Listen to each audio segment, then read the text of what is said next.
मेरे दोस्तों, मेरे साथियों, पूरे हिंदुस्तान के लोगों से कुछ बात कहना चाहता हूँ। एक हिंदुस्तान का नागरिक होने के नाते एक हिंदुस्तानी हूँ। हिंदुस्तान का दर्द है मेरे दिल में। इस वक्त पूरा हिंदुस्तान तबाही पे आ चुका है। वो तबाही ऐसे बिजनेस तबाह, यहाँ का किसान तबाह, यहाँ का जवान तबाह। और इस 8 साल के अंदर ऐसी हाहाकार मची है कि घर से बेघर हो गए लोग, कारोबार ख़त्म हो गए, बर्बाद हो गए। जो बच्चे पढ़ाई लिखाई कर रहे थे नौकरियों के लिए, उनके दिल टूट चुके हैं। क्या करेगी दुनिया? कहाँ जाएगा है पूरा हिंदुस्तान? एक फ़ौजी मेहनत करता है बुरी तरीके से कि मेहनत करके मैं फ़ौज में आऊँगा और हिंदुस्तान के लिए कुछ करूँगा। क्या कर पाएगा वो 4 साल के अंदर? एक जवान मेहनत कर रहा है, उस जवान की कोई कदर नहीं है।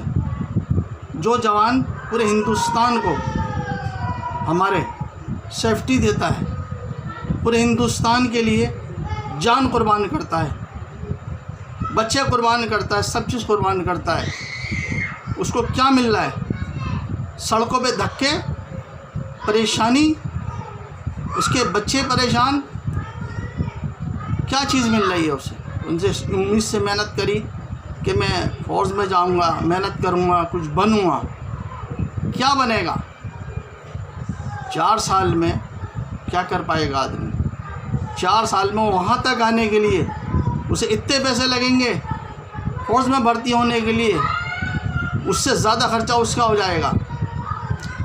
ऐसा कभी नहीं हुआ कि पूरा देश जो है वो हर चीज़ ठेके पे चली गई, हर चीज़ ठेके पे चली गई, हर चीज़ महीने पे चली गई। माँ बाप भी ठेके मिलने लगेंगे थोड़े दिन बाद। परेशानी आगे खड़ी हो गई, किसान के आगे परेशानी, जवान के आगे परेशानी, सब में बड़ी परेशानी बिजनेसमैन के आगे। मेरे दोस्तों, मेरे साथियों, मेरे हिंदुस्तान के दोस्तों, ना मैं किसी पार्टी से हूँ, ना मेरा कोई पार्टी से मसला है, ना लेना देना। मुझे हिंदुस्तान की मेरी फ़िक्र, जो एक अंधे कुएं में डूबा जा रहा है। सब में बड़ा जो इसका बेस है वो है बिजनेसमैन संभालता है, और जवान जो है वो बॉर्डर संभालता है। और बॉर्डर संभालता है तो हम लोग सब सेफ़ हैं, और बॉर्डर नहीं संभलेगा तो हम सब कहाँ सेफ़ हैं? आज छोटे छोटे मुल्क वो हमारी बराबरी पे आ रहा है। क्यों? क्योंकि हमारे यहाँ बिजनेस ख़त्म है, हर चीज़ परेशानी में आ चुकी। बात इसकी नहीं है, बात असल अब आएगी तुम्हारे सामने। क्या है? हम लोग बाहर कैंटीनों से हर चीज़ ले रहे हैं, चाइना से सारे सामान ख़रीद रहे हैं, एक एक पुर्जा ख़रीद रहे हैं। हिंदुस्तान का इतना इंसान है, इतना आदमी है कि वो अगर हिंदुस्तान के अंदर एक एक चीज़ बनाएगा, अगर छोटी छोटी दुकान खोलेगा तो हिंदुस्तान कहीं से कहीं चमक जाएगा। जो करेंसी हमारे हिंदुस्तान में आनी चाहिए बाहर से, हम यहाँ से बाहर दे रहे हैं। हमारा बिजनेसमैन बाहर से कंटेनर ला रहा है, हर चीज़ के कंटेनर ला रहा है। वो जो पैसा जा रहा है कहाँ से जा रहा है? पैसा जाएगा तो सोना डाउन होगा, सोना डाउन होगा तो ख़जाना खाली होगा, ख़जाना खाली होगा तो कोई भी नेता कुछ नहीं कर सकता। क्यों? हर करेंसी, हर नोट जो छपता है वो ख़जाने के ऊपर छपता है। जब ख़जाने में पैसा नहीं तो करेंसी नहीं, नोट की कोई वैल्यू नहीं, कागज़ के मायने रह जाएगा। मेरे दोस्तों, मेरे साथियों, इस देश की तरफ बहुत ध्यान देना है। बिजनेस जो आज चाइना से हम कर रहे हैं, हम खुद हमारी गवर्नमेंट हमारे हिंदुस्तान के अंदर छोटे छोटे उद्योग लगाए, बड़े भी लगाए, छोटे भी लगाए, बड़े लगाए, उनको सहारा दे, उनको ज़मीन, लड़ाई झगड़े नहीं, कुछ नहीं, भेदभाव कुछ नहीं। अगर हिंदुस्तान 850 साल में हमें किसी से ख़तरा नहीं था, 850 साल के अंदर किसी से ख़तरा नहीं था और आज भी नहीं है। ख़तरा हमें अपने आप से है। हम सब आपस में जानवरों की तरीके से एक दूसरे से कुत्तम गुत्ता हो रहा है, उसे समझने की ज़रूरत है। हम इंसान हैं, जानवर नहीं है। हमें इंसान बनाया रब ने, शुक्र भेजो उस रब का जिसने हमें इंसान बनाया है और हम इंसानियत पे जमे रहें। अगर आज हमने इंसानियत खो दी तो वही हाल होगा जो दूसरे देशों का हाल हुआ है। और कोई भी इंसान, कोई भी कितना ऊंचे उड़े, एक दिन उसे ज़मीन पे आना पड़ता है। हर परिंदे को नीचे उतरना पड़ता है। हर किसी का घमंड, तकब्बुर, सब चीज़ खाक में मिल जाएगा एक दिन। किसी का शमशान घाट में मिल जाएगा, किसी का कब्रिस्तान में मिल जाएगा, बचेगा कोई नहीं। बचने की कोशिश करो, इंसानियत को ज़िंदा करो। मेरी बात पूरे हिंदुस्तान के लोगों के लिए है, एक के लिए नहीं। कोई भेदभाव नहीं, कुछ नहीं। उसकी वजह है रब ने हमें इंसान बनाया है। एक औरत और एक मर्द से जने, हम किसी पेड़ में से नहीं निकले। हम सब आपस में भाई हैं और इस पृथ्वी को चलाने वाले हम नहीं हैं, ऊपर वाला है। तो चंद लोग इस समझते हैं कि हम इस दुनिया को चला रहे हैं या हिंदुस्तान को चला रहे हैं, वो एक दिमागी तरीके से परेशान है। उन्हें चाहिए कि वो हाल देखें बड़े बड़े बादशाहों का, जिन बादशाहों के आज बड़े बड़े महल हैं और उन महलों के बाहर कुत्ते पेशाब करते हैं। आज उनका नाम और निशान नहीं है किसी बादशाह का, किसी का भी। मेरे दोस्तों, मेरे बुज़ुर्गों, मेरी बात को ध्यान दो। हिंदुस्तान को बचाओ, अपने आप को बचाओ। और मेरी निवेदन है इस गवर्नमेंट से, बीजेपी से, सत्ता बीजेपी के हाथ में है। इस देश को बचाने की जिम्मेदारी बीजेपी की है। आरएसएस इसको चलाती है। आरएसएस को चाहिए बीजेपी को सलाह दे कि देश बचा। देश ही नहीं बचेगा या तुम भी नहीं बचोगे। ये वो मिसाल हो गई कि एक दरख्त पे बैठ के, एक डाल पे बैठ के उसी डाल को काट रहे हैं जिस पे बैठे हुए हैं। डाल टूटेगी तो सब गिरेंगे। इसीलिए हिंदुस्तान डूबेगा तो सब डूबेंगे। हम एक कश्ती के सवार हैं। कुछ लोग हमारे हिंदुस्तान के अंदर उस कश्ती में सुराख कर रहे हैं, इसमें बैठे में खुद तो डूबेंगे, दूसरों के भी ले डूबेंगे। हम तो डूबे हैं सनम, तुम्हें भी ले डूबेंगे। लेकिन तुमसे अपील है सारे हिंदुस्तान के लोगों से, जागो और जागने की कोशिश करो। आज तुम्हारे घरों के अंदर बच्चों की फ़ीस देने के लिए पैसे नहीं हैं। आज तुम प्राइवेट से हटा के सरकारियों में बच्चों को लेके जा रहा हो। क्यों?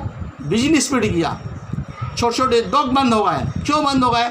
चाइना से माल ख़रीद रहे हैं, बाहर कंपनियों से माल ख़रीद रहे हैं, बाहर की कंपनियां आ रही हैं, वो हमें माल बेच रही हैं और हमारे यहाँ का आदमी सब बेकार हो रहा है। चाइना में आबादी बढ़ी तो उनने उद्योग बढ़ाया, छोटे छोटे बिजनेस बढ़ाए। आज कोई भी चीज़ चाइना की बेकार होती है।